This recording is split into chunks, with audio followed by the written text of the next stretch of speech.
El día de hoy vamos a hablar de la película sobre la reforma agraria y las razones por las que tienes que ir corriendo a verla antes de que la saquen de cartelera. La película documental La Revolución y la Tierra, dirigida por Gonzalo Benavente, hace un muy buen recuento del antes, durante y después de la reforma agraria, impulsado por el tío Reformas Juan Velasco Alvarado, el jefe del Comando Conjunto de las Fuerzas Armadas que ejecutó un golpe de Estado contra el gobierno de Fernando Belaúnde Terry. Lo más chévere de la película, que dura un poco menos de 2 horas, es que ambienta cada una de las escenas que narra con imágenes de películas recontra caletas. Por si acaso, muchas de esas películas habían dado por perdidas, ya que desaparecieron cuando Francisco Morales Bermúdez le dio un contragolpe de Estado a Velasco, aunque el mismo Morales Bermúdez cuente en el documental que no sabía nada de esas cintas ni de sus desapariciones.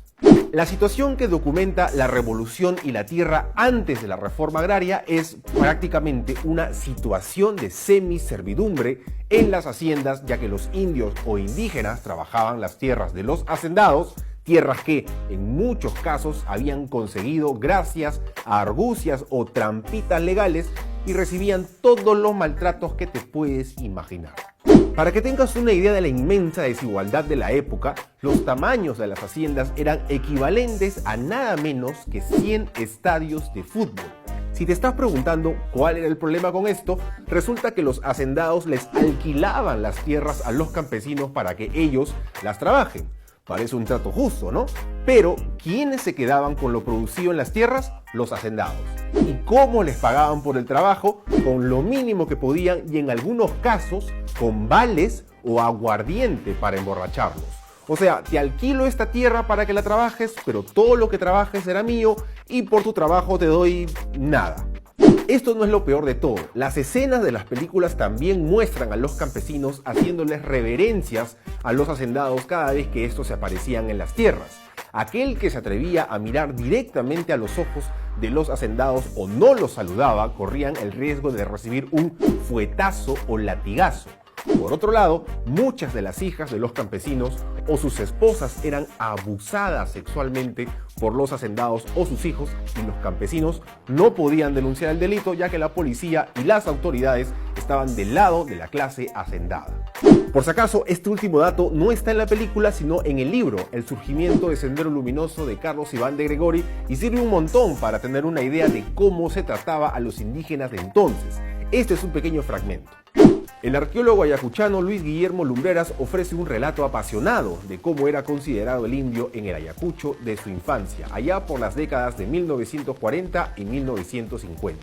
Todo el trabajo duro y sucio era de él y correspondía a su naturaleza. Ser indio significaba poder ser pisoteado, estropeado, significaba poder hacer cualquier cosa, incluso dormir a los pies de las personas, cuidar de ellas, morir de frío. El indio no debía tener hambre. Él estaba habituado al hambre y, consecuentemente, si no tenía que comer un día o dos, no importaba porque su naturaleza era así. Era algo menos que una persona, no era persona. Ni siquiera sabía hablar castellano. Además, el indio era sucio, era lo peor, incluso en la comida. ¿Cómo iba a tomar leche, por ejemplo? No le vayan a dar leche porque se enferma. El indio era como un niño, entonces había que enseñarle y azotarle públicamente para que vieran que no podía hacer cualquier cosa. La película también muestra a los Graña, la familia dueña de la hacienda Wando, declarando en inglés para un medio estadounidense. Fernando Graña explicaba que era muy consciente de que se debían hacer algunos cambios con respecto a esta situación, pero sin hablar de entregar su hacienda. En la peli también se explica que las condiciones de semiservidumbre en el Ande y la costa peruana eran tal que la reforma agraria empezó a discutirse desde 1950. Incluso desde Estados Unidos se impulsó el plan denominado Alianza para el Progreso de John F. Kennedy para iniciar estas reformas en toda América Latina y evitar el avance del comunismo. Antes de continuar, un dato curioso. ¿De casualidad no te suena el nombre Alianza para el Progreso? Así es, aquí es de donde César Acuña tomó prestado el nombre para su partido político. Muchos presidentes peruanos prometieron llevar a cabo la reforma agraria, pero ninguno llegó a aplicarla por completo. Fue recién en 1963, con el primer gobierno de la Junta Militar presidido por Nicolás Lindley, que se promulgó la Ley de Bases para la Reforma Agraria y se empezó con la reforma en Cusco, aunque no resultó en nada sustancial. Después, Belaúnde Terry promulgó la Ley de Reforma Agraria, pero esta tampoco resolvió el problema de las grandes haciendas. Todo seguía igualito. Tras varios intentos fallidos de iniciar la reforma agraria, las Fuerzas Armadas decidieron ejecutar un golpe de Estado a Belaúnde Terry, ya que la consideraban necesaria para evitar el desborde popular. Y es así que en 1968 deciden hacerlo de la mano de Juan Velasco Alvarado, quien inició la nacionalización de empresas privadas y la expropiación de las haciendas para embargarlas directamente a las cooperativas y las comunidades de campesinos. Como compensación, los hacendados recibieron unos bonos agrarios que no eran otra cosa que documentos que prometían el pago de dinero por parte del Estado a cambio de las hectáreas. En el documental se precisa que los bonos agrarios de las grandes haciendas fueron pagados, pero hubo algunos que no se cancelaron. Con el paso del tiempo, estos se fueron devaluando y además los gobiernos obviaron pagarlos. Al final, esos bonos fueron comprados por una empresa estadounidense que luego apareció para cobrarle al Estado millones de soles. Por si acaso, el portal Carta Abierta denunció que esa empresa compraba los bonos al 20% del precio real a los ex hacendados y que luego le cobraba el 100% al Estado. Esta parte no se menciona en el documental, pero hace muy poco se supo que el actual presidente de la Comisión Permanente, Pedro Olaechea, fue presidente de la Asociación de Tenedores de Bonos de la Reforma Agraria, ya que él y miembros de su familia son tenedores de bonos de la Reforma Agraria. En el 2014, tal y como le informó La República, Olaechea presionó al Tribunal Constitucional para convencer a sus miembros de que anularan un fallo que rechazó una fórmula de pago que exigían sus representados y que equivalía a un desembolso de $14.000 millones por parte del Estado. Los historiadores entrevistados para el documental coinciden en que la reforma agraria funcionó por alrededor de 10 años, pero luego fracasó por la falta de capacitación y acompañamiento del Estado. Muchos de ellos precisan que esto no solo era un tema económico, sino también social, ya que nunca más continuó la situación de semiservidumbre de los campesinos. Hugo Neira, por ejemplo, asegura que si Velasco no aplicaba la reforma agraria, Sendero Luminoso triunfaba en el Perú. Según Neira, si Abimael llegaba a Lima con miles de campesinos víctimas de la semiservidumbre, nadie iba a poder contenerlos. Antonio Zapata resalta que Velasco era democrático en lo social, pues le brindaba muchos beneficios al pueblo, pero al mismo tiempo era autoritario en lo político y que fue por eso que la izquierda se enemistó con él y la gente empezó a abandonarlo al punto que cuando le dieron el contragolpe casi nadie salió a las calles a defenderlo.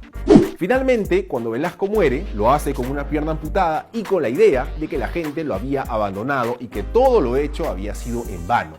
En la película se cuenta que en sus últimos días dijo: "Yo puedo entender que me odien quienes creen que los perjudiqué, pero no entiendo cómo puede abandonarme la gente a la que les di todo". La película termina con los testimonios de hijos y nietos de campesinos que narran cómo gracias a la reforma de Velasco pudieron ser tratados como cualquier ciudadano y tener acceso a la educación que era impensable en los tiempos de sus ancestros. Eso es lo que rescatan de Velasco, aunque también hay testimonios que señalan que el dictador destruyó la economía y la vida de las familias hacendadas. ¿Y tú qué opinas? ¿Crees que la reforma agraria fue positiva o la foto del Taita Velasco te causa pesadillas? Recuerda que puedes dejar tus comentarios aquí debajo. Esto ha sido todo en el episodio de Curwen en la República de hoy. No olvides seguir a La República en sus redes sociales y ver este video y otros programas en la app y en la web de RTV. Difunde la información, comparte el video. La semana pasada te contamos el paso a paso de la disolución del Congreso, pero solo hasta que Vizcarra dijo disolver. Lo que vamos a hacer en esta segunda parte es recordar todo lo que pasó después. Así que empecemos de una vez.